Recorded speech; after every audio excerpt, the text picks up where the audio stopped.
આપણા સત્યકર્મથી આપણું ભાગ્ય બદલે છે. સારા વિચારથી આ આજ્ઞા ચક્રમાં પડે છે. આપણા સારા વિચારથી કુટુંબ પરિવાર સારા બને છે. તો શ્રદ્ધાવાન તત્પર અને જીતેન્દ્રિય પુરુષ આ શ્રેષ્ઠ જ્ઞાન મેળવે છે. આ જ્ઞાન પામીને તરત જ તે મોક્ષરૂપી પરમ શાંતિ પામે છે. ગીતા અધ્યાય 4:39 પુરાવો છે. તો જીવનમાં શુભ અશુભ કર્મ કેમ છૂટે છે? હે અર્જુન, તું જે કરે છે, જે ખાય છે, જે હોમે છે, જે આપે છે, જે તપ કરે છે, તે મને અર્પણ કર.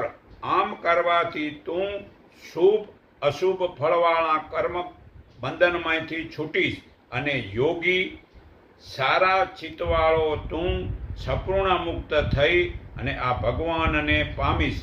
ગીતા અધ્યાય 9:27 પુરાવો છે. તો હે અર્જુન, તું સર્વભાવથી તે પરમેશ્વરને શરણે જા.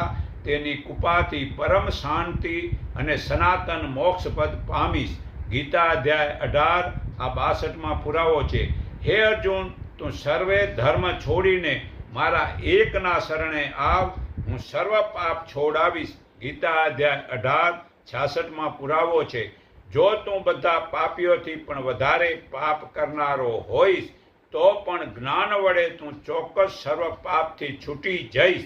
ગીતા અધ્યાય 4:36 પુરાવો છે. શુભ કર્મોથી આત્માના પરિણામો બદલે છે.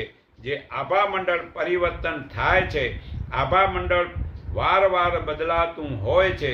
તમારું આભામંડળ બીજાના આભામંડળ સાથે આંતરિક ક્રિયા કરતું હોય છે અને બીજાને મદદ આભામંડળ કરે છે. આપણી ખુશી ખાવા પીવાથી નહીં, પણ ખુશી વિચાર વિવેકના સંસ્કારથી થાય છે.